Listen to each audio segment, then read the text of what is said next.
galera, boa noite, esse é mais um Resenha Rubro-Negra e hoje estamos aqui com um quórum maravilhoso.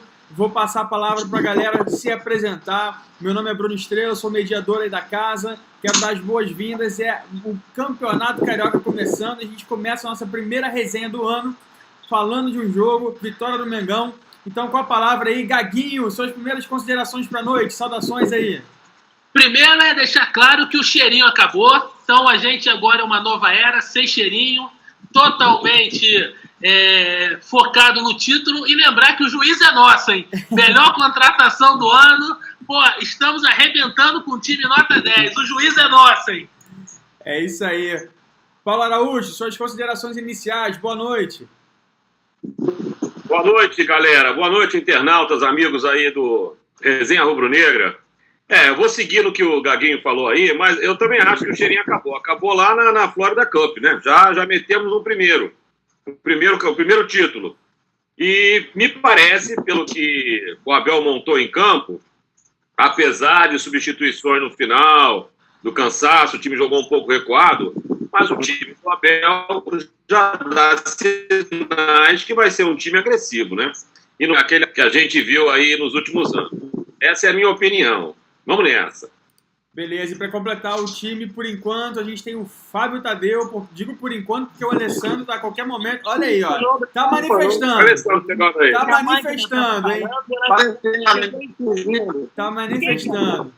Bom, enquanto o Alessandro conecta aí, Fábio, suas saudações iniciais. Fábio? Então, galera, boa noite, pessoal do Resenha. Oi, tá ouvindo? Tô ouvindo. Segue lá, tá Fábio. Ouvindo? Sim, pode seguir. Oi? Tá ouvindo? Estamos ouvindo, Fábio. Ao vivo! Tá ouvindo, Bruno? Tô ouvindo. Bom, Vamos lá. Mas as iniciais vão aí pro Abel. O Abel que faltava pro time. O Abel vai dar cara pra equipe. O Abel tornou o time ofensivo, utilizando a galera da base. Eu acho que o Vitor Gabriel entrou bem, porque ele entrou numa posição que talvez seja a posição do Gabigol. Eu acho que ele vai manter o Uribe e vai andar com o Gabigol de lado de campo. Eu acho que vai ficar um bom time. Bom cheirinho. Muito bem. Fábio, depois dá uma olhadinha aí na tua conexão, que tá pra gente aqui um áudio ruim. E agora chegou o cara aí. O mestre da palavra, o profeta da Resenha Rubro-Negra, Alessandro Amaral, tirando uma sonequinha. Alessandro, seu boa noite inicial. Boa noite, senhores. Tudo bem? Tamo junto. Uns sentados, outros em pé, eu deitado, mas tamo junto. Muito bem, muito bem. Aqui tem espaço para todo mundo. É isso aí, cada um fala do Flamengo, nos seus momentos mais íntimos, de cochilo ou de trabalho. Mas vamos lá. Galera, vamos começar a falar um pouquinho sobre o jogo de ontem. Eu trouxe aqui para a gente começar a nossa resenha falando alguns números que, na minha opinião, eles representam bastante, né? Até mais do que o placar do jogo, mas da supremacia do Flamengo diante da fraca equipe do Bangu. Então, para começar, eu queria destacar o nosso público ontem no estádio. Realmente, foram aí 46 mil pessoas, mais de 46 mil de público presente. Em termos de história, foi o maior público de estreia de um ano no século XXI. Houve apenas, próximo disso, se eu não me engano, a matéria que saiu agora, ainda há pouco no UOL, foi numa abertura que tinha Zico e mais um craque desses, enfim, eu acho que é Sócrates, jogando, inaugurando aí um estádio. Foi realmente um número impressionante. A título de referência, se a gente juntar os 3 outros médio times do Rio de Janeiro, times de porte médio, Botafogo, Fluminense e Vasco, e multiplicar por 4, nem assim chega no nosso número de torcida. Então, assim, de fato, foi muito representativo. O pessoal estava animado para ver o Flamengo de novo em campo. E eu queria saber de vocês, já a primeira pauta da noite aí. Mesmo com esse universo gigantesco de torcida, a gente lucrou uma miséria. Foi pouco menos de 15 mil reais de lucro, porque a Ferdi mordeu e mordeu bonito. Senhores, a pauta é a seguinte: precisamos ou não de um estádio próprio? Eu vou começar com o Dorminhoco. Alessandro, tá contigo. Olha, é complicado, né? É complicado. Friamente, tá claro que um clube do tamanho do Flamengo, do porte do Flamengo, ele precisa de um estádio próprio, um estádio de porte, né, para mandar suas partidas e para receber essa torcida, sobre a qual você já falou o suficiente, que todo mundo já sabe, né? A torcida não tem que provar nada. E, além disso, lucrar, né? Por outro lado, o estádio em questão, do qual o clube fazendo isso vai estar abrindo mão, não é qualquer estádio, é o estádio. E é um estádio tão importante que a história desse estádio se confunde com a história do próprio clube. Então, eu entendo, eu mesmo me sinto minha posição em relação a esse assunto já mudou mais uma vez. Eu confesso que ainda me sinto indeciso em relação a isso. Eu entendo a insistência em tentar viabilizar o Maracanã de alguma maneira, mesmo que para tanto abrindo mão de construir um estádio próprio, de arrendar o estádio sozinho. Eu compreendo essa postura, porque é o Maracanã, né? É o Maracanã.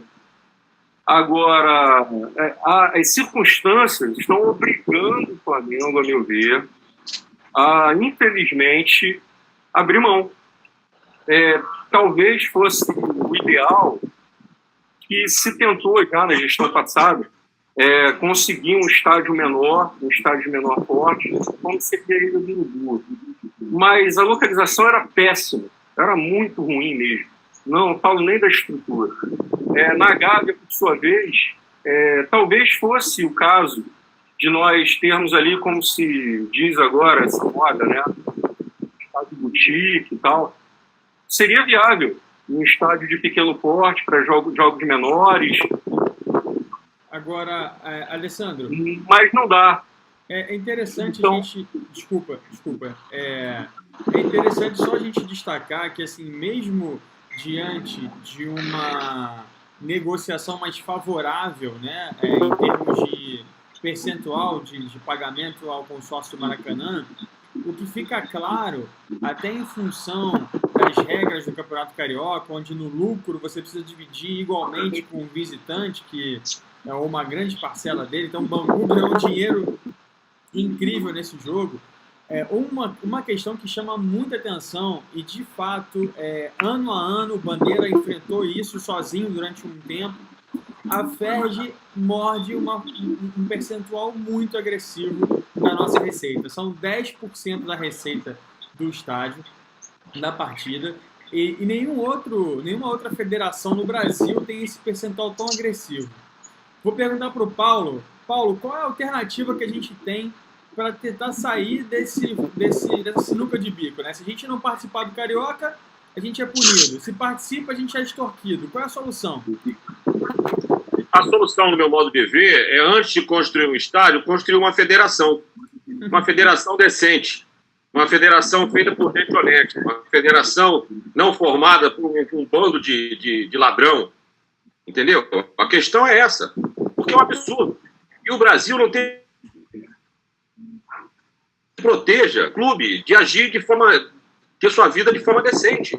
Então as federações se formam do jeito lá que alguns dirigentes conseguem criá-las, né? Essa é a FERJ, principalmente com o apoio do Eurico Miranda, um montão de times sem significado nenhum, e fica esse monstro aí, né? Extorquindo dinheiro dos clubes, enriquecendo a custa dos clubes que pretendem fazer o seu trabalho decente. Em relação ao estádio, eu acho que o Flamengo tem que construir um estádio para um número aí até 60 mil pessoas e não abrir mão de jogar no Maracanã. Eu acho que alguns jogos têm que ser no Maracanã. O jogo de ontem é um tanto atípico, não só pela questão da roubalheira da FERJ, mas pela questão também que foi um preço mais barato de ingressos, né? Foi um jogo promocional, um jogo contra o Bangu. E um jogo contra o Bangu não dá para jogar no Maracanã, gente. Contra time pequeno, o Maracanã vai ficar caro. Se você botar o ingresso num preço alto, você ainda lucra um pouco mais, mas você não consegue encher o estádio. Se você consegue encher o estádio, né, você consegue, mas não consegue lucrar, porque o valor do ingresso é muito barato. Então, acho que ontem foi uma coisa típica. Eu acho que o Flamengo ainda tem que negociar bem com o Maracanã. O Maracanã é um outro absurdo. É um outro absurdo esse país, essa questão da Odebrecht, essa questão do valor da construção. Foi dinheiro público. Aquilo foi dinheiro público gasto. E não é possível que o Odebrecht agora venha querer ter lucros exorbitantes em cima do Maracanã. Mas isso é um outro assunto, né? Então, eu acho que o Flamengo tem que mandar jogos ainda no Maracanã e pensar seriamente e construir seu estádio. Eu acho que a Cidade Olímpica, ali na Belardo Bueno, é o melhor lugar para o Flamengo fazer isso. Quem sabe? Agora, um ponto interessante, assim, a título da questão da FERJ como complemento, tem um outro dado que é muito impressionante. O Fluminense começou o Campeonato Carioca já devendo R$260 mil, foi o prejuízo da operação do jogo lá que ele levou para o Maracanã. E aí eu levanto a seguinte bola, Gaguinho, você acha que é viável, de fato, hoje para os clubes de grande porte como o Flamengo, de médio porte como os demais irmãos, e os pequenos eu nem comento, você acha que é viável operar num campeonato tão deficitário como esse? Cara, é inviável e é desinteressante. Quer dizer, eu dei uma pesquisada aqui no Borderô e você tem uma série de tributos em cima dessa arrecadação. Se você pega um time como o Flamengo, que bota aí 5 ou ter lucros irrisórios, imagina os outros. É prejuízo em cima de prejuízo. Daqui a pouco a televisão não vai mais ter interesse em bancar isso, eu quero ver como é que vai ficar. Eu acho que, agora analisando a questão do estádio, se a gente analisar o custo operacional, que foi R$392 mil, R$392 mil, mais o aluguel do estádio, que foi R$120 mil, né? Você tem aí um custo de quase R$500 mil, de um pouquinho mais de R$500 mil, que poderiam ser muito bem otimizados se o estádio fosse próprio e feito especificamente para o futebol. Eu duvido que você tenha um jogo em um estádio médio, por exemplo, na Alemanha, tá? que tem um custo aí de R$120 mil, um custo operacional de R$120 mil. Não existe isso. Então, se faz muito necessário, se faz urgente, entendeu? A construção ou a compra ou o arrendamento do Maracanã. O modelo que é o problema, o estádio não é o problema. O problema é o modelo. Então, eu acho que a gente está muito claro que está mais do que na hora da gente ter um estádio ou arrendar de vez o estádio e botar o peso do Flamengo. Não jogo mais no Maracanã e pronto, faz um acordo com o Botafogo, que perca dinheiro no começo, mas se você não fizer alguma coisa agora, nunca vai resolver o problema. Bom, beleza. Assim, é um papo bom para a gente ficar refletindo inicialmente. De fato, particularmente eu entendo que a casa do Flamengo é o Maracanã, mas concordo também que isso não impede da gente ter um estádio próprio com uma operação menor, né, com um ticket aí médio de 30 mil, espaço para 30, 40 mil pessoas, enfim. Mas eu entendo que, de fato, o governo precisa rever esse contrato com a Odebrecht e com todos os outros empresas filiadas ao consórcio, porque não vai vingar durante muito tempo. Mas vamos falar de coisa boa, vamos falar agora do jogo, que é o ponto mais importante para a nossa análise. Continuando aqui algumas referências para a gente discutir a respeito, o Flamengo finalizou 20 vezes ao gol, o que mostrou uma agressividade muito grande. A gente sofreu um gol logo no início, no apagão que teve ali do Rodrigo Caio, e logo de imediato o Flamengo demonstrou uma vontade muito intensa em empatar e virar. Dessas assistências, 12 foram em direção ao gol, efetivamente, que é um número bom. Dessas finalizações, perdão. Além disso, a gente teve aí uma posse de bola de quase 70% durante todo o jogo, que demonstrou de fato que só o Flamengo estava interessado em jogar, né? E a gente teve ao todo 464 trocas de passes certos, que é um número elevado. A gente colocou de fato o Bangu na roda, mas a gente não conseguiu concluir e converter em gol. Disso aí, eu queria começar analisando e tendo o comentário de vocês, as primeiras considerações do jogo, saber se o resultado foi justo ou não. Fábio, você está de volta já? Queria ouvir um pouquinho sobre a tua opinião sobre o jogo de ontem. Então, com relação ao jogo de ontem, eu entendo que a equipe perdeu fisicamente. O Bangu já está treinando desde novembro, né? Desde o final de novembro, o Bangu já está em atividade, está treinando forte, e todos os anos acontece coisa parecida. As equipes menores chegam melhores preparadas fisicamente e batem de frente com as equipes maiores que ainda estão em início de temporada. Eu entendo que o time do Flamengo, até indo contra o que eu imaginava, teve uma atuação bem razoável. Por incrível que pareça, o Pará teve uma ótima atuação. Entendo o Pará foi muito voluntarioso, né? Ele fez uma boa dupla ali com o Everton Ribeiro. Eu acho que quem destoou na equipe foi o Arão. Eu acho que ele tentou fazer coisas demais e não conseguiu desenvolver o que o Arão pretendia.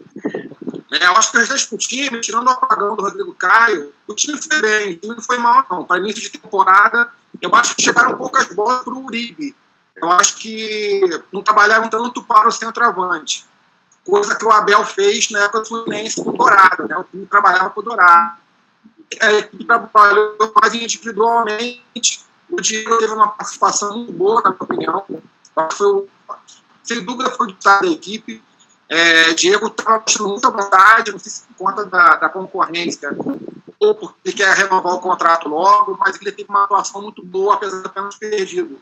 Então eu acho que foi um bom início de campeonato. É isso aí. Beleza. Pessoal, agora um ponto interessante é que nós tivemos logo de cara ali um revés, né? E num primeiro momento a gente já imaginou que o time fosse sentir. Gaguinho, na tua opinião, o time conseguiu demonstrar equilíbrio emocional nessa primeira partida do campeonato? Cara, vamos lá. O time é cascudo. Eu acho que não é a questão do problema emocional. Eu acho que quando o Bangu toma o gol e quando o Bangu faz o gol e perde o jogador logo em seguida, ele joga em 2 linhas de 4, fechado, sem ninguém na frente. E isso faz com que se torne muito mais complicado você penetrar na zaga inimiga, na zaga adversária, na inimiga é o termo ruim, na zaga adversária, com um atacante que não é alto. Eu acho que, de repente, você faltou esse problema. Uma outra coisa que eu vi também, toda hora o Abel pedindo para virar o jogo, vira, os caras não faziam essa virada. Isso é um problema. Eu acho que um ponto a destacar desse começo foi a 2 falhas seguidas do Rodrigo Caio, em 2 bolas aéreas, primeiro numa defesa maravilhosa do Diego Alves e depois no gol. Isso me preocupou. O resto não me preocupou, entendeu? Tirando essa colocação desse rapaz que está deitado aí, dormindo aí, que o Pará jogou bem, o resto foi bem. O resto é isso aí mesmo. Concorda, pô? Foi o Fábio. Cara, uma cena dantesca. O telespectador assistindo esse rapaz aí dormindo numa cadeira de palha, coisa horrorosa. É horroroso, isso é horroroso. E ainda vai dizer que o Pará jogou bem. Eu não vou falar mais não, vai embora. Em defesa do meu amigo Alessandro, quem fez essa afirmação foi o Fábio. Mas tudo bem. Deixa eu aproveitar a bola levantada aí pelo Gaguinho. Alessandro, na tua opinião, né, o Gaguinho levantou um ponto importante que foi a ausência, né, de um finalizador um pouco mais alto. Você acha que o jogo de ontem era um jogo mais para o Dourado do que para o Uribe? Peraí, Bruno, repete que falhou, eu não consegui te entender. O Gaguinho levantou a questão da gente sentir a necessidade de um finalizador um pouco mais alto, um centroavante mais matador ali.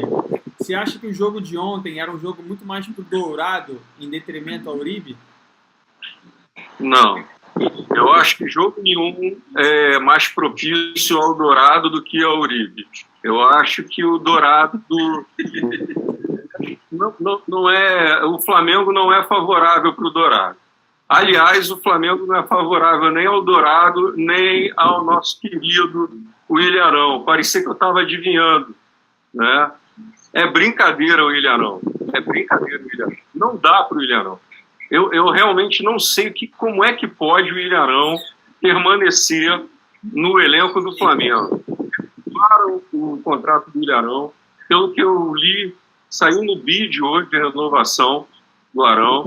Que incrível, incrível. Que empresário bom. Tinha o interesse do São Paulo e do time da Grécia. Gente, manda esse cara para a Grécia, manda para a Turquia, manda para qualquer lugar, sabe? Beijo, Qualquer lugar, mas ele destoa completamente. O Ilharão, não lembro se foi o Fábio que falou, do Pará, deve ter sido o Fábio, né? Do Pará, então deve ter sido ele. Que o Ilharão tentou coisas e não conseguiu. O Ilharão tenta jogar bola. Às vezes ele dá uma sorte, aí parece que ele joga. E a gente fica com aquela sensação de que ele joga bem, está em uma fase. E a qualquer momento ele vai se recuperar. Não, não é isso, ele não joga. E de vez em quando ele faz alguma coisa que dá a entender que ele joga. Ele não joga. Uma coisa que me preocupou em relação à partida foi o critério do Abel para escalar o Rodrigo Caio sacando o Léo Duarte. Eu confesso que não entendi. O Léo Duarte vinha fez uma temporada muito boa no ano passado, vinha sendo o nosso melhor zagueiro, talvez, sem dúvida o mais regular. Na Florida Cup eu achei que ele foi muito bem, modéstia à parte, eu fiquei impressionado com o garoto e não entendi. Eu não vi, apesar do Rodrigo Caio ter ido bem também, eu não vi o suficiente para ele barrar o Léo Duarte na Florida Cup. O Abel, apesar de ter dito que ninguém jogaria com nome, a sensação com a qual eu fiquei, eu acho que muita gente também, foi o contrário. Foi que o Rodrigo Caio jogou assim, com base no nome. E, mais uma vez, ficou patente que, apesar de nós termos bons zagueiros, eles não são suficientes. Como a gente já conversou da vez passada, o Flamengo precisa, sim, de mais um zagueiro bom, não é zagueiro para compor, não, é zagueiro incontestável, mais alto, entendeu? Para chegar. Porque se o Rodolfo machucar, o que não é raro, a zaga vai ficar com Léo Duarte e Rodrigo Caio. Complicado. Sim. Basicamente, de resto, eu entendo que o time foi bem, tá? Considerando o calor que estava absurdo, a melhor preparação do Bangu, que é natural, como foi colocado, né? Eu fiquei satisfeito, gostei da atitude do time. Só não gostei dessa escalação, dessa barração do Léo Duarte, assim como não gostei de ver, fiquei muito preocupado com o time terminando a partida com 3 volantes, né? Contra o Bangu, com -1. Apesar do time estar cansado, desgastado, convenhamos, né? E não gosto do Arão. Eu não gosto do Arão nem se eu encontrar com ele na rua, quanto mais jogando no Flamengo. Ninguém merece. A gente vai falar um pouquinho sobre a questão da escalação e as trocas, mas antes eu queria ouvir os destaques iniciais do Paulo a respeito do jogo de ontem, que mesmo a gente saindo no revés, conseguimos virar, poderíamos ter ampliado com o Diego. Paulo, fala um pouquinho tua opinião, tua visão sobre ontem. Bom, primeiramente, eu acho que o jogo de ontem só seria um jogo para o Henrique Dourado por conta dos pênaltis, que tiveram 2. Fora isso, não tem. O Henrique Dourado podia ter 3 metros de altura, mas não dá. Se o Henrique Dourado entrasse, a gente ia ficar irritado. O Uribe, pelo menos, não irritou a gente. Sacrificar que você pega um time muito retrancado e o Uribe tem que se movimentar. A movimentação do Flamengo ontem, agressiva, foi uma movimentação interessante. Com o Vitinho, as posições sendo trocadas o tempo todo, Vitinho caindo pelo lado, caindo pelo outro. Vitinho foi injustiçado, Vitinho não fez um mau jogo, errou em lances pontuais.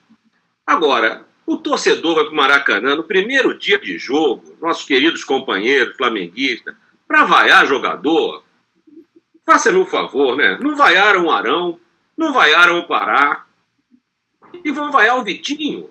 Vitinho fez várias jogadas de ataque, inclusive uma que resultou no gol ou no pênalti, eu não lembro agora, mas enfim. Não que não tivesse resultado em nada, mas ele foi lá, ele estava presente, ele jogou bem, não jogou mal, errou. Mas tudo bem, é início de temporada. Com relação ao Rodrigo Caio e o Léo Duarte, eu acho o Rodrigo Caio um pouco mais técnico do que o Léo Duarte. Os dois se equivalem, eu acho que em matéria de altura e velocidade, mas eu acho o Rodrigo Caio um pouco mais técnico que o Léo. Então, o Abel deve ter visto por esse lado. A questão do outro zagueiro, do Rodolfo, se ele se machucar, nós teremos que ter Tuller. Porque não dá para jogar com dois zagueiros muito baixos. Tuller é um pouquinho mais alto. Ainda assim, eu concordo plenamente que a gente tem que ter mais um zagueiro titular, zagueiro que chega ali para ser o dono da posição e, enfim, e jogar, né? Mas o time jogou bem, nós tivemos muitas oportunidades de gol, perdidas, mas tivemos.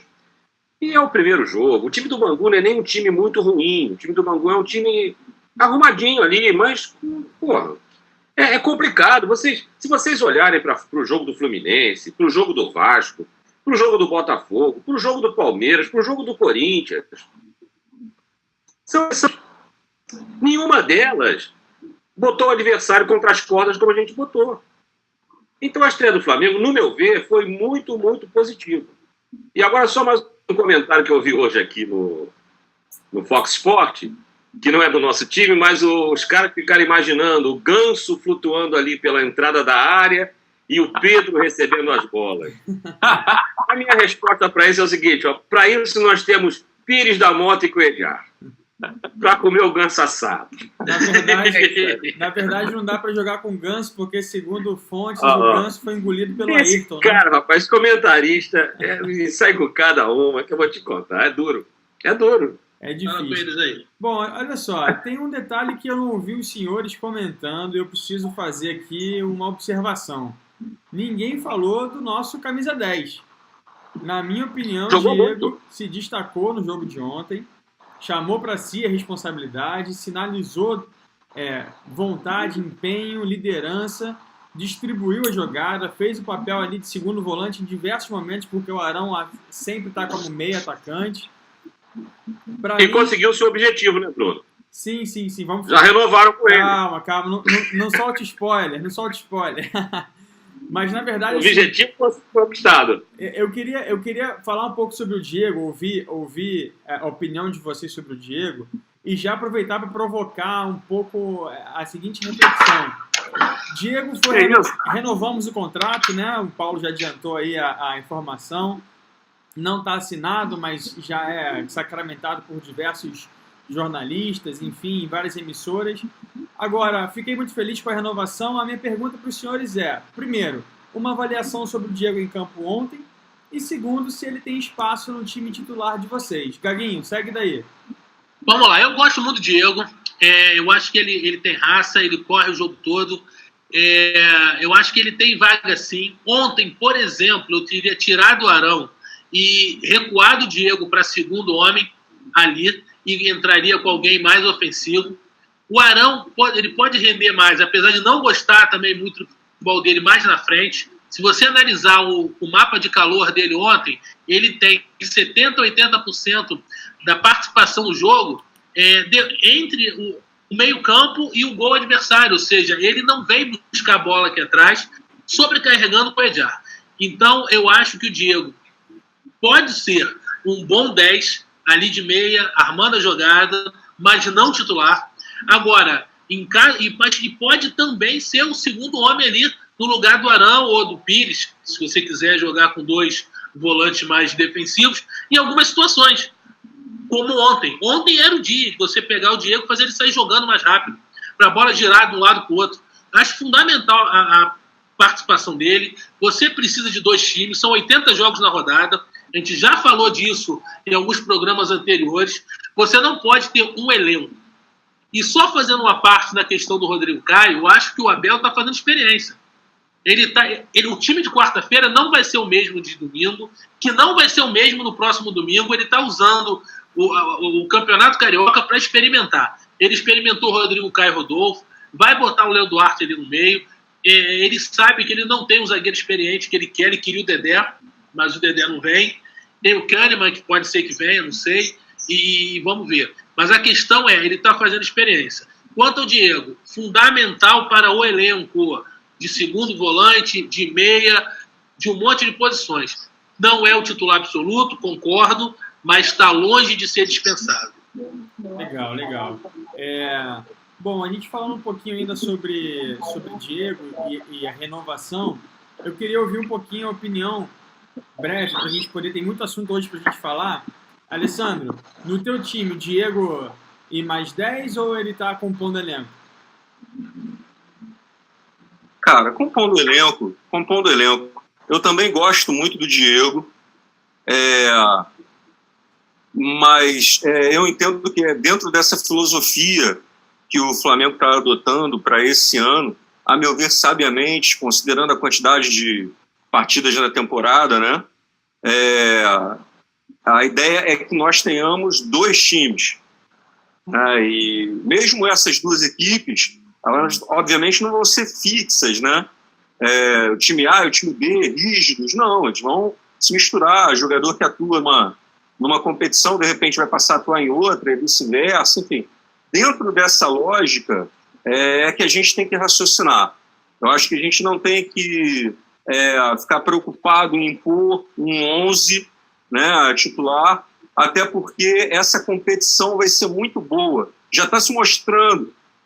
A chegada do Arrascaeta, por exemplo, eu acredito que possa ter tido influência aí no melhor desempenho do Diego.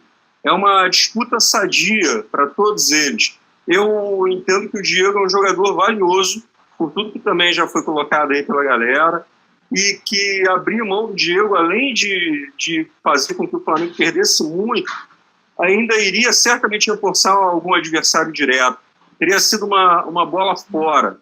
Ele já está perfeitamente adaptado, a torcida gosta dele, mesmo que ele não seja exuberante, né, até por conta da idade, uma série de coisas. Ele é um jogador muito regular e mesmo quando ele não está nos melhores dias, ele corre, ele dá combate, ele se esforça. O Diego não é chupa-sangue, entendeu? Eu gosto muito dele.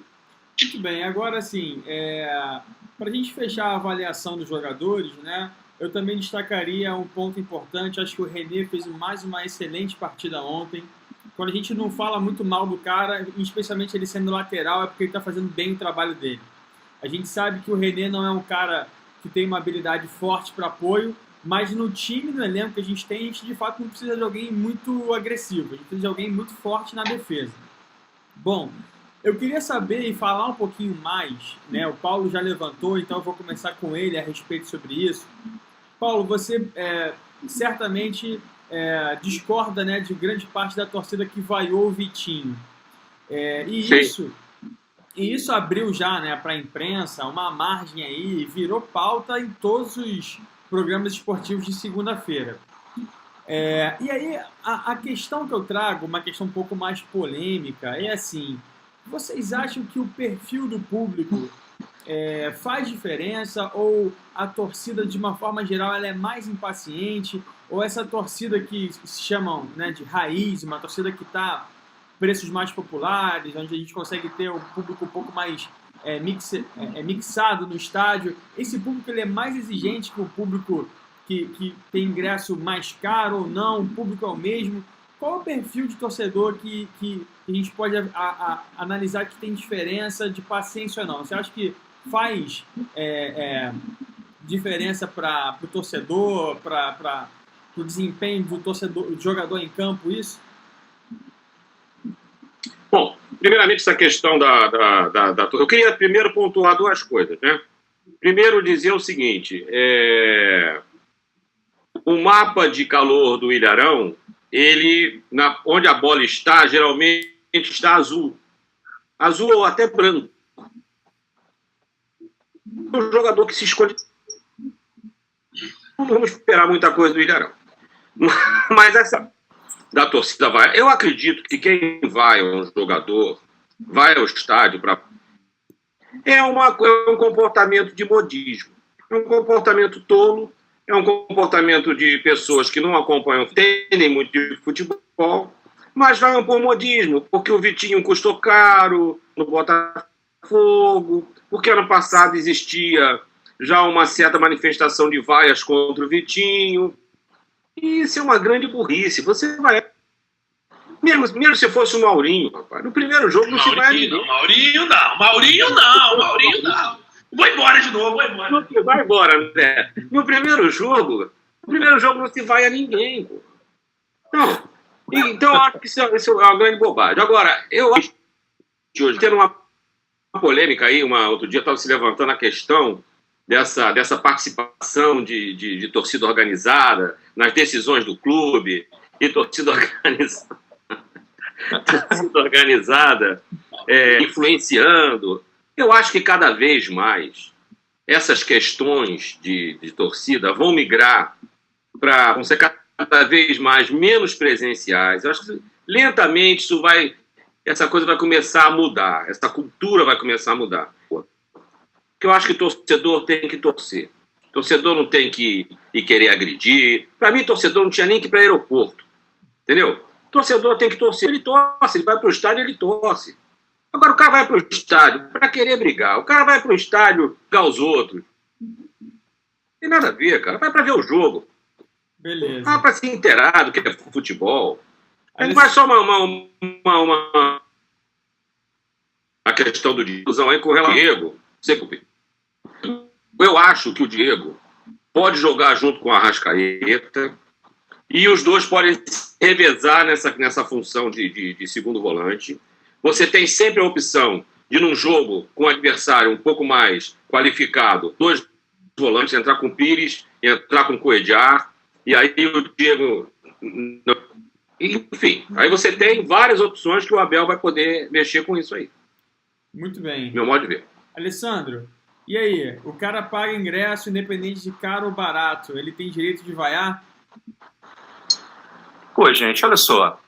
Torcedor não é só torcedor do Flamengo. Qualquer torcedor. Ele essencialmente é esquizofrênico. Todo torcedor é assim. O torcedor, num dado momento, está idolatrando e, de repente, o cara começar a pulpar jogador, entendeu? Às vezes ele elege, uma parcela da torcida elege aquele jogador por algum motivo. Isso é do futebol, tá? Ocorre que no caso do Flamengo, especificamente, não é difícil você, mesmo não sendo um jogador técnico, ou mesmo não estando num bom dia, você fazer o suficiente para evitar esse tipo de reação da torcida, esse tipo de perseguição. A torcida do Flamengo, ela quer, acima de tudo, perceber no jogador, em todos os seus jogadores, aquela vontade de vencer, entrega. É isso que a torcida mais gosta. Cada clube ele tem um perfil. O perfil do Flamengo, e isso está explicado, tem relação com a história do Flamengo, é esse. É de entrega, superação. Muito pelo contrário, a torcida do Flamengo, vocês sabem disso, já foi citado aqui um deles, o imortal Maurinho, entendeu? O Flamengo é pródiga em escolher justamente o Bugica, o Maurinho, tem tantos, cara. Ele escolheu um jogador ali. Oi? Obina, pô. Melhor setor. Escolheu um jogador com limitação, um jogador folclórico, mas que se dedica, se entrega. Muitas vezes a torcida do Flamengo gosta mais desse, se identifica mais com esse do que com o craque. É normal no Flamengo. Então bastaria o Arão, por exemplo, até o Arão, hein? Bastaria o Arão correr, o Arão marcar, o Arão se entregar para evitar o repúdio, né? Que ele merece, porque ele não faz nada disso, ele desfila. Por exemplo, entendeu? O Diego, por exemplo, ele tem muitos críticos que esperavam que ele chegasse e fosse ser um Ziquinho, né? Fosse ser um novo Zico. E ele até quando chegou, vocês vão lembrar, na Libertadores, ele estava comendo a bola até a contusão. Não sei se vocês lembram. Sim. Aí passou um tempo fora, quando ele voltou, ele já não voltou do mesmo jeito. Sim. Já voltou bem mais devagar e tal. O Diego é muito inteligente e ele sabe disso. Então, mesmo quando ele não está bem, você vai ver o Diego dando carrinho, Diego correndo, meio desesperado. É por isso que a torcida gosta dele. É isso aí. Agora, Gaguinho, para a gente encerrar esse capítulo do Vitinho, a gente já analisou a questão da torcida, enfim, as opiniões são diversas, mas eu queria entender um pouquinho, ouvir a tua avaliação sobre ele no jogo. Ele foi merecedor de vaias? Cara, olha só, o que o Alessandro falou é perfeito. A torcida do Flamengo, ela espera, ela gosta, ela deseja um jogador voluntarioso. O Renato Gaúcho, que saía sangrando e dava pique no final. O Obina, que se arrebentou para fazer o gol no Vasco, e isso a gente não pode esquecer. O Cuéllar, o que o Cuéllar tem de especial? Mas ele se entrega. É isso aí. E o Vitinho não é assim. Ele não jogou mal, fez umas jogadas, driblou, abriu espaço, mas ele é aquela coisa, ele é desligado, ele é frio. E a torcida do Flamengo não gosta de jogador frio.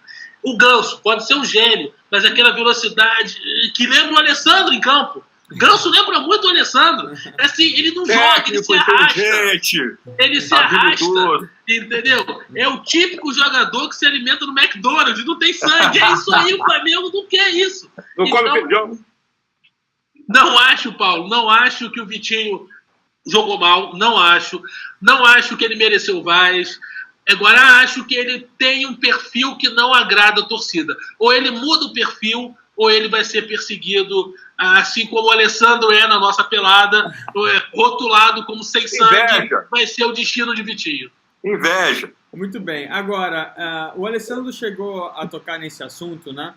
Eu queria agora focar na escalação do Flamengo e nas substituições do Abel. Sobre a escalação, a gente já falou um pouquinho. Acho que o ponto mais polêmico diz respeito ao Rodrigo Caio.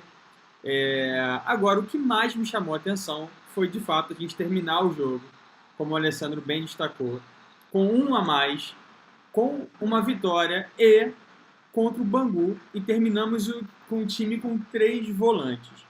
Isso me deu um nervoso muito grande, porque todo mundo levantou essa bola.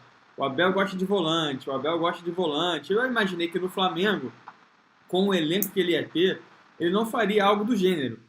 Mas e aí, senhores? Devemos ficar temerosos? Paulo, vai você aí com o assunto.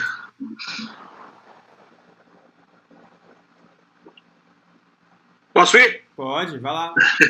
Vamos lá, olha só. Eu acho que essa questão do jogo de ontem, primeiro foi o primeiro jogo, a preparação física do Flamengo está ainda sendo feita, início de temporada, e eu não tenho medo dessa questão do Abel com 3 volantes, não. Acho que ontem a culpa dos 3 volantes foi do Diego, ter perdido aquele pênalti. Se o Flamengo mete o 3-1, o Abel ele deixa o time mais solto, entendeu? Mas o Flamengo perdeu o pênalti, já estava se encaminhando para o final do jogo, os caras cansando. Ele falou, vou segurar esse negócio aqui, vou segurar uma vitória, pô. Uma vitória importante, né? Se o Bangu, por acaso, empatasse ali, ia ficar chato pra caramba, mesmo a gente sabendo que o campeonato carioca não vale muita coisa, ia ficar ruim. Então, acho que a decisão dele de botar os 3 volantes foi a questão do cansaço e a questão de segurar um pouco mais o jogo. O que a bola fora para mim do jogo ontem, fora a questão do Pará, fora a questão do Ilharão, foi o Thiago Santos, gente. Sinceramente, o Abel tá elogiando o Thiago Santos, elogiou ele, mas para mim, desta opinião, o Thiago Santos é mais um Matheus Sá. É mais uma moreninha. É aquela coisa. Vai fazer ali, uma ciscadinha ali, outra aqui. O cara entrou ontem, rapaz. Não fez nada. O Vitinho, um dos piores momentos dele em campo, fez mais que o Thiago Santos, pô. É complicado, né? Vamos ver, vamos esperar para ver. Tomara que eu esteja errado. Alessandro, e aí? Os 3 volantes, quer fazer comentários? O Paulo é um otimista. Eu faço votos que ele esteja certo. Ou então, pelo menos, ele passe a entender, por exemplo, que o Diego pode ser volante, né? Porque, não sei, cara, técnicos costumam ter manias, né? Os técnicos têm cacuete.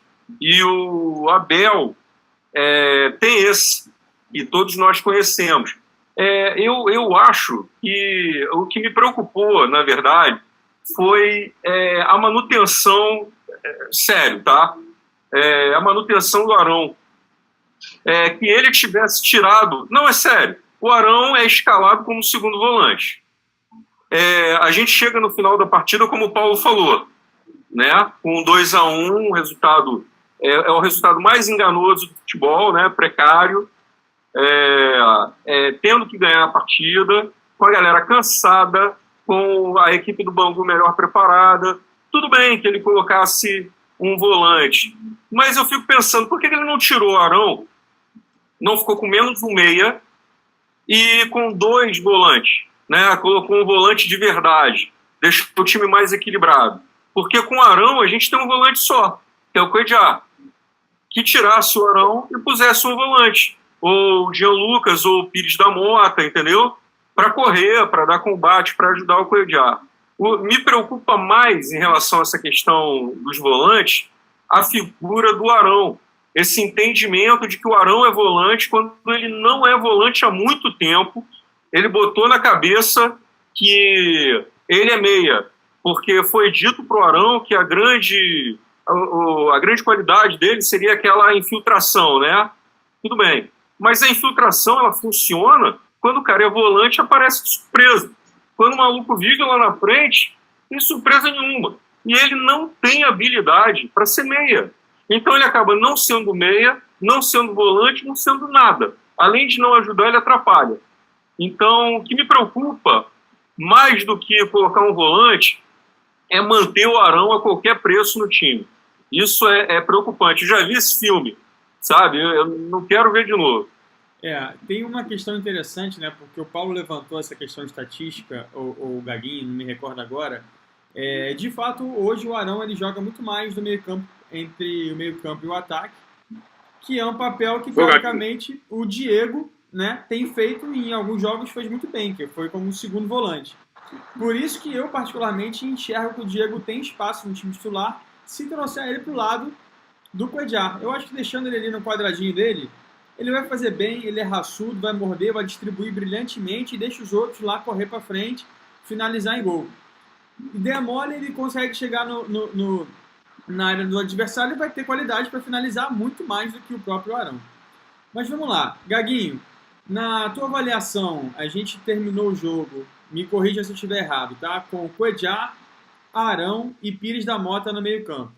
E nitidamente o time perdeu completamente ali o poder de armação, ofensivo, etc e tal. Qual seria a tua alteração ideal, Gaguinho? Eu concordo com o pessoal aí. Eu acho que você poderia ter tirado o Arão, entrado com o Pires, se você quisesse fechar a casinha. Se você não quisesse fechar a casinha, entrava com o Jean Lucas lá no lugar do Arão e você manteria o esquema. E se eu quisesse arriscar mais, que não concordo com o Paulo, não era o momento, de repente tirava o Diego, se estivesse cansado, alguém jogava no meio, quem está no banco ali naquele momento para fazer isso, entendeu? E agora, você manter o Arão, eu concordo com o Alessandro, ou se ele pensou exatamente isso, joga o Pires da Mota de segundo, joga o Arão para o meio, no lugar do Diego ali para fazer a armação, que eu acho uma temeridade, mas ele, sei lá o que passa na cabeça dele, né? Para fazer esse tipo de lance. Eu não faria isso. Quanto o Bangu com -1, por pior que a gente tivesse de preparação física, eu acho que você poderia ter entrado com o Pires, ficaria com o Cuejá. Se o Cuejá tivesse cansado, entrava com o Pires e Jean Lucas, e aí você mantinha o time equilibrado, pô. Agora, do jeito que ele fez, desequilibrou. Agora eu continuo achando que ele está fazendo experiências. Ele fez uma experiência de estar ganhando o jogo, de querer fechar a casinha para ver o resultado que dava. Vamos acreditar, tem que ser positivo, fé em Deus, que ele está fazendo experiência. Igual ao que eu tenho fé, toda vez que eu tiro o time, eu escolho o Alessandro. Faz 30 anos que eu faço isso. Até hoje eu acredito que um dia ele vai fazer uma jogada. Eu tenho fé. Então eu acho que a gente tem que ter fé no Abel. Vamos ter fé no Abel que ele vai acertar. Muito bem, muito bem. Bom, pessoal, o papo está muito bom, mas a gente está chegando aí no final do programa. E aí, para a gente fazer as nossas considerações finais, eu vou dar a palavra para os senhores e pedir, obviamente, o craque da partida, na opinião dos senhores. E, André, como é que é a outra classificação? Não, a gente tem aqui, calma aí, vou fazer, tem um efeito técnico. Horroroso! Muito bem, então, vamos lá. Gaguinho, segue você então com essa tua interpretação maravilhosa. Quem foi o craque, o horroroso e tuas considerações finais? O craque... Alessandro, Presta atenção, você tem que aprender a analisar o futebol. O craque do jogo, caindo pela esquerda, ali com uma atuação brilhante, foi o juiz. Que jogadorzaço, rapaz! Que jogadorzaço! Um craque, o juiz é nosso, porra! Não pode falar. O juiz é nosso, o juiz é nosso. E o horroroso Arão. O homem de Deus, Arão! Será? Aquilo não dá pra mim, não. Tô fora. Beleza. Será que a gente vai ter música no Fantástico aí? Será que vai estar os três no Arão? Vamos ver. Alessandro, teu craque do jogo e teu horroroso. Olha, o Arão, ele não pode concorrer nesse tipo de...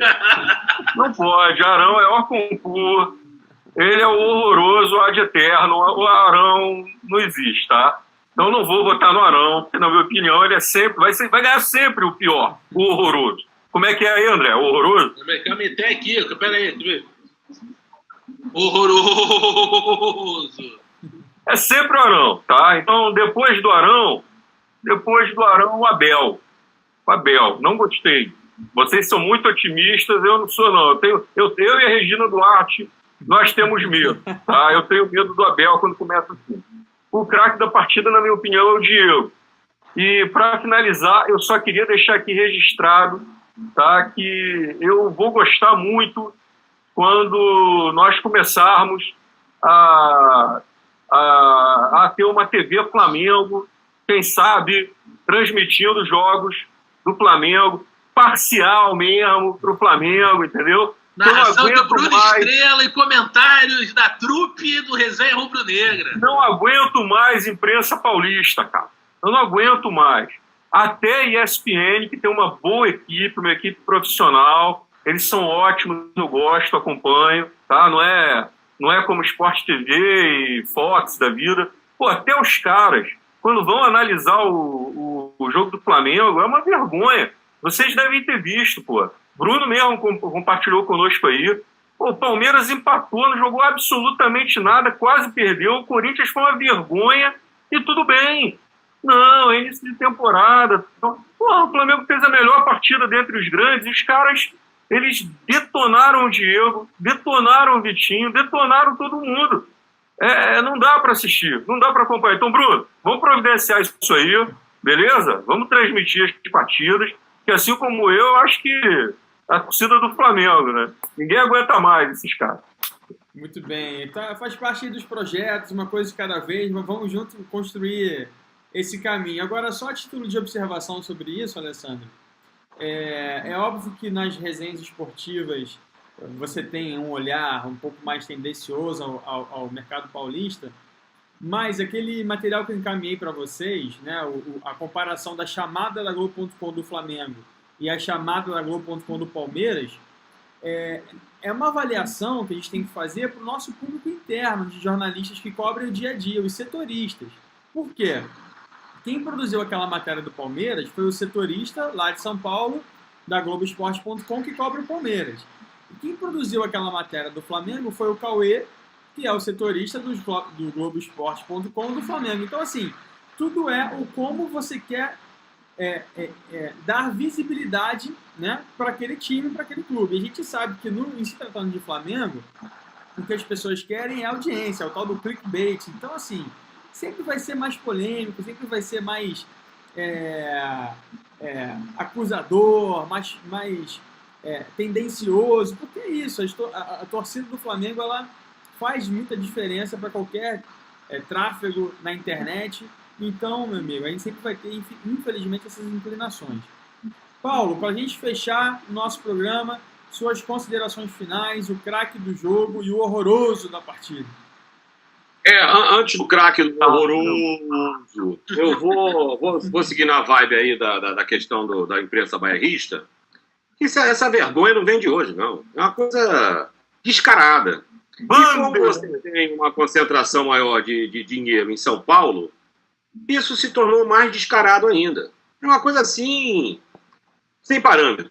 Em todas... que daqui a pouco está começando uma mesa redonda aqui que eu vou assistir. Mas, além disso, eu queria destacar as contratações do Flamengo nesse início de ano. Todos estávamos temerosos, né, na virada do ano, o Flamengo não tinha contratado ninguém, e hoje a gente tem aí o Bruno Henrique, o Arrascaeta, o Gabigol, o Rodrigo Caio, o Rafinha parece que já tá ok. E o Jorge também, o Jorge também. Pode cravar, tô cravando. Jorge. Pois é. Aí só faltaria mesmo um zagueiro. Então esse é um destaque, tem que parabenizar essa diretoria, que começou muito bem, um time que começou a jogar agressivamente, sem arame liso. Isso tem que ser destacado, tem que ser parabenizado, independente de qualquer imprensa. Seja ela bairrista chinesa, bairrista holandesa, bairrista são paulina, ou o diabo que for. O Flamengo é o maior time do Brasil. E esses caras, por mais que queiram fazer pressãozinha tola contra a gente, vão ter que engolir a gente, pô. Não tem jeito. Entendeu? Então o craque do jogo para mim ontem foi o Diego, destaco o Diego. E para mim não chega a ser horroroso. Aliás, antes do horroroso, o René também jogou bem, viu? Mas o craque foi o Diego. O horroroso, que não chega a ser horroroso, o Thiago. O Thiago tem que melhorar muito se ele quiser alguma coisa no Flamengo, tá bom? Meus amigos, uma boa noite. Foi muito bom participar novamente com vocês. Nossos internautas também, aquele abraço. Estamos juntos. Muito bem, pessoal. Então, mais uma vez, agradecer a presença aí dos nossos comentaristas. E dizer pro pessoal que está seguindo a gente, não esquece de seguir a gente aí em todas as redes sociais, se inscrever no nosso canal, curtir o vídeo, compartilhar. Compartilha aí naquele grupo do WhatsApp da galera, dos amigos rubro-negros e da galera também do arco-íris, dos secadores. O pessoal tá tudo assim, mas pô, ganhou de 2-1, devia ser 10-0 com o time milionário de vocês. Tá cada vez mais complicado o argumento para tentar sacanear o Flamengo, né? Mas assim, coitado. Senhores, muito obrigado. Acesse o nosso site www.resenharubronegra.com.br. Esse é um projeto de amigos, é um projeto de pessoas que amam o clube, amam o Flamengo, e a gente quer construir esse projeto junto de vocês. Destacar que já está disponível aí no iTunes e no Spotify o nosso podcast, o podcast da Resenha Rubro-Negra. Então, segue a gente lá e acompanha essa resenha no carro, na academia, correndo, onde for melhor aí para ouvir por áudio. Então é isso, pessoal. Um forte abraço, boa noite a todos, até o próximo Resenha. Valeu!